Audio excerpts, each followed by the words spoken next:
কিতামপুরা নামের একটা গ্রাম ছিল, যেখানে আদিত্য পকোড়া বিক্রি করত। বৃষ্টির সময় ছিল, আর সবাই বৃষ্টিতে আদিত্যর দোকানে পকোড়া খেতে আসতো। একদিন খুব জোরে কিতামপুরে বৃষ্টি চলছিল, আর তক্ষুনি একটা লোক আদিত্যর কাছে যায়। আদিত্য, তাড়াতাড়ি দোকানটা বন্ধ করো। জানো না নাকি এলাকাতে বন্যা আসতে চলেছে? সত্যি? হ্যাঁ ভাই, সত্যি, তাড়াতাড়ি কর। আদিত্য নিজের দোকান বন্ধ করে গ্রাম থেকে বাইরে চলে যায়, আর গ্রামে মুষলধারে বৃষ্টি হওয়ার জন্য বন্যা চলে আসে। শুধু মনোজের ক্ষেত ছেড়ে সমস্ত গ্রামবাসীদের ক্ষেত প্রচণ্ডভাবে খারাপ হয়ে যায়। গ্রামে সবাই ক্ষুধার্ত ছিল। এখন আমরা কি খাবো? পুরো গ্রামের ক্ষেত তো বন্যায় খারাপ হয়ে গেছে। আরে কোনো ব্যাপার না, আপনারা সবাই আমার কাছ থেকে সারা মাসের মালপত্র কিনে রাখতে পারেন। শুধুমাত্র আমার জমিতেই তো এই বন্যাতে কোনো ক্ষতি হয়নি।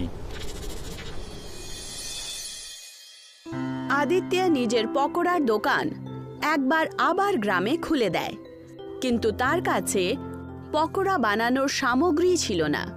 তখন সে মনোজ সবজিওয়ালার কাছে সবজি কিনতে যায়। আরে মনোজ দাদা, 3 কিলো পেঁয়াজ দিও তো। আর কত দাম দিতে হবে তার জন্য? 70 টাকা কিলো পেঁয়াজের দাম চলছে, বুঝতে পেরেছো ভাই? কি 70 টাকা, তাও আবার 1 কিলোর? মনোজ দাদা, এটা কিন্তু ভুল। আপনি জানেন যে এলাকার এখন কি অবস্থা চলছে। আরে মানুষের কাছে পেট ভরার মতন খাবার নেই, আর ওদের জমি একেবারে সবার নষ্ট হয়েছে। আরে পয়সা রোজগার করার সব পথ বন্ধ হয়ে গেছে। এই সময় আপনি মানুষের সাহায্য করার বদলে আপনি এখন লোকজনকে লুট করছেন। আরে আদিত্য, তুমি তোমার নিজের পেটটা দেখো না। আরে তোমার তো নিজের বলে কেউ নেই, তাহলে তুমি অন্য লোকজনের ব্যাপারে এত কেন চিন্তা করছো বলো তো?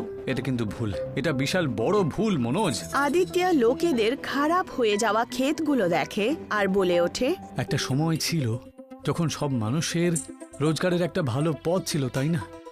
এখন তো এই সব কিছু জঞ্জাল মনে হচ্ছে। একটা দিন মানুষের সারা বছরের পরিশ্রম জলে চলে গেল। এলাকার অবস্থায় দুর্ভিক্ষ দেখা দিয়েছে, লোকজন অসুস্থ হয়ে পড়ছে, আর আমি আগের মতন কারোর জন্য কিচ্ছু করতে পারছি না। আমি কোনো কাজেরই না। আদিত্য গ্রামের এই স্থিতি নিয়ে খুব মন খারাপ ছিল। সেই খারাপ ক্ষেতের সামনে একজন মানুষ চমৎকারী রূপ ধারণ করে চলে আসে। আমি হলাম সমুদ্রের বাদশাহ। এই যে বন্যা তোমাদের এলাকাতে এসেছিল, এটা আমার ভুলের জন্যই এসেছিল। আমায় ক্ষমা করে দিও ভাই। বৃষ্টি যখন পরিমাণের থেকে বেশি হতে শুরু হলো, তখন আমি আমার সমুদ্রের জলকে আমার কন্ট্রোলে রাখতে পারিনি, আর সেই জন্যই তো এই এলাকাতে বন্যা এসে গেল। এখন লোকেদের কাছে এই এলাকাতে কিচ্ছু নেই খাবার মতন, আর ওদের জন্য আমি কিছুই করতে পারছি না। আমি আমার সাহায্যে তোমার কিছু করতে চাইছি, বুঝলে তো? তুমি বলো, তুমি এই এলাকাদের সাহায্য কেন করতে চাও? আমি আমার সারা জীবনটা একা একাই তো কাটাচ্ছি। এই এলাকার লোকগুলোকে ছেড়ে তো আমার আর কেউ নেই। এই এলাকার লোকজনই হলো আমার পরিবার। আমি জানি আদিত্য, পকোড়া বিক্রি করতে তুমি, তাই না? এখন আমি যে জিনিসটা তোমাকে দিচ্ছি তা দিয়ে এলাকার লোকজনকে তুমি সাহায্য করো, যতদিন না পর্যন্ত ওদের জীবন আবার হাসি খুশিতে ভরে ওঠে। সমুদ্র লোকের রাজা হাত এগিয়ে দেন, আর ওনার হাতে একটা কড়াই চলে আসে, আর রাজা সেই কড়াইটা আদিত্যকে দিয়ে দেয়। এই কড়াইটা নিয়ে আমি কি করব বাদশাহ? পকোড়া তৈরি করার জন্য পেঁয়াজ আর তেলেরও তো প্রয়োজন আছে। না হলে আমি পকোড়া বিক্রি করে তো এলাকার লোকজনকে সাহায্য কি করে করব? এটা কোনো সাধারণ কড়াই নয়। এতে তেল আর পেঁয়াজের কোনো দরকার নেই। এতে তুমি শুধু জল ঢেলে দিও, আর কোনো তরিতরকারি দরকার পড়বে না। বন্যায় ভেসে আসা পাথরগুলোকে এই কড়াইতে তুমি ঢেলে দিও, আর ওগুলো পকোড়া হয়ে যাবে। আদিত্য সেই কড়াইটা নিয়ে নিজের বাড়িতে ফিরে আসে, আর কড়াইয়ে জল ঢেলে দেয়, আর তারপর তার মধ্যে পাথর ফেলে দেয়। পাথর কিছুক্ষণ পর পকোড়ায় পরিবর্তিত হয়। এগুলো তো সত্যি সত্যি পকোড়া হয়ে গেল। কালকেই আমি এলাকার লোকজনকে এগুলো বিক্রি করতে শুরু করব, তাও আবার একদম সস্তায়। আদিত্য গ্রামে পকোড়া বিক্রি করা শুরু করে দেয়। তক্ষুনি ওখানে একজন লোক তার কাছ থেকে পকোড়া নিতে আসে। আমাকে কয়েকটা পকোড়া দিয়ে দাও খোকা, আমার একটা ছোট্ট মেয়ে রয়েছে, অনেকদিন হয়ে গেল ওকে খেতে দিতে পারিনি, ওর শরীরটাও ঠিক নেই। দেখো বাবা, সামান্য কিছু দাও না তুমি আমাকে। আরে আপনি একদম চিন্তা করবেন না, এই নিন। আর এর জন্য পয়সাও আপনাকে দিতে হবে না। আপনি শুধু নিজের আর নিজের মেয়ের খেয়াল রাখবেন, ঠিক আছে? এই নিন, এক প্লেট আপনি এখানে বসেই খেয়ে নিন। যেই মাত্র সেই লোকটা পকোড়া খায়, তখন যেন সে একটা নতুন প্রাণ পেয়ে যায়। খাওয়া মাত্রই সে একেবারে স্বাস্থ্যকর হয়ে ওঠে। এ তো দেখছি জাদুর পকোড়া। এটা খেলাম আর আমার পিঠের ব্যথা কমে গেল একদম। আর এখন আমার খুব ভালো লাগছে। হ্যাঁ, এটা জাদুরই তো পকোড়া। এটা আমি পাথর দিয়ে তৈরি করেছি। এটা খাওয়ার পরে মানুষের রোগও ঠিক হয়ে যাচ্ছে। আদিত্য সেই লোকটাকে সমস্ত কথা বলে দেয়, আর আস্তে আস্তে সবাই আদিত্যের পকোড়ার দোকানে আসা শুরু করে দেয়। যে কেউ অসুস্থ থাকে তারা সবাই পকোড়া খাওয়ার পর ঠিক হতে শুরু করে। এই পকোড়াগুলো তো খুবই সুস্বাদু, যত খাও ততই কম মনে হয়, মন ভরেই না। ঠিকই বলেছ। তার উপর আবার এই পকোড়াগুলো আমার মেয়ের শরীর একদম ঠিক করে দিয়েছে। আমি আদিত্যর কাছে অত্যন্ত কৃতজ্ঞ। এমন বিপদের সময় ও আমাদের এলাকার লোকজনের জন্য অনেক উপকার করেছে। গ্রামে প্রত্যেক জায়গায় শুধু আদিত্যর জাদুই পকোড়ারই চর্চা হচ্ছিল। এই সব কিছু দেখে মনোজের একেবারে ভালো লাগছিল না। এখন এদের কি হলো বলো তো? আমার কাছ থেকে তরি তরকারি কেনেই না, সবই আদিত্যর পকোড়ার জন্যই হয়েছে।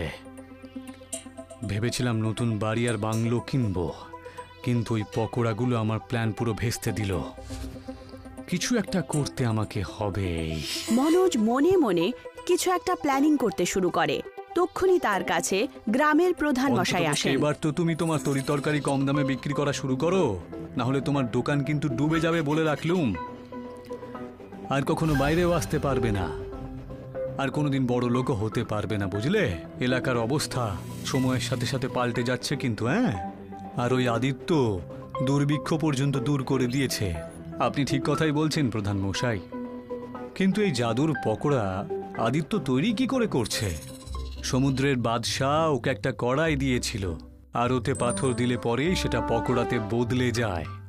আর তাছাড়াও তেল তরি তরকারি ডালারও দরকার হয় না। আমি তো ভাবছি যে এলাকার লোকজনের সহযোগিতা নিয়ে এই এলাকার নাম পকোড়া গ্রাম করব, কারণ এই পকোড়াই তো আমাদের বাঁচিয়ে রেখেছে। এইটুকু বলে ওখান থেকে উনি চলে যান। যখন আদিত্য নিজের দোকান বন্ধ করতে যায়, তক্ষুনি ওখানে মনোজ চলে আসে। আদিত্য, আমি একটু আগে দেখলাম সমুদ্রের কিনারায় একটা বাচ্চা ফেঁসে আছে। আমি তো সাঁতার কাটতে জানি না, তুমি ওকে বাঁচিয়ে নাও না। কি? ঠিক আছে, আমি এক্ষুনি আদিত্য যাচ্ছি। সঙ্গে সঙ্গে সমুদ্রের দিকে রওনা দেয়, আর মনোজ নিজে নিজেই বলে ওঠে, এ তো সত্যি সত্যি বোকা হয়ে গেল। হ্যাঁ, এবার আমি ওর দোকান থেকে ওই কড়াইটা চুরি করে নেব, তারপর দেখি ও কি করে বানায় ওই জাদুর পকোড়া। মনোজ কড়াই মাথায় রেখে যেতে শুরু করে।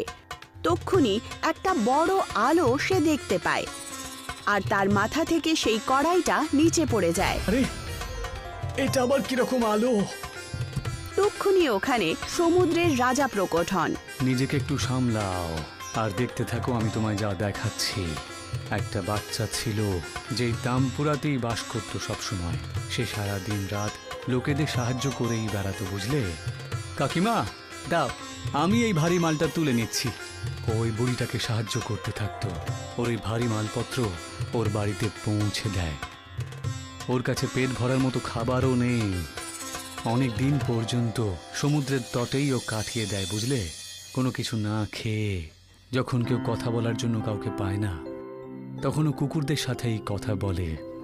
কিন্তু ওই বাচ্চাটা সবসময় হাসতেই থাকে। আজকে তো আমি অনেকগুলো খাবার পেয়ে গেছি, কিন্তু আমি একা খেয়ে আমার পেটটা কেন ভরবো বলো তো? হ্যাঁ, আমি আমার বন্ধুদের সাথে খেয়ে ওদের পেটটাও ভরিয়ে দিই না। মুষলধারে যখন বৃষ্টি হতো ওর বাড়িতে ছাদ পর্যন্ত নেই, কিন্তু আমি ওকে ভেঙে পড়তে দেখিনি। আর যখন কোনো এলাকার লোকজনের সাহায্য করার কথা হতো না, তখন আমি কখনো দেখলাম না ও সাহায্য করতে বারণ করলো।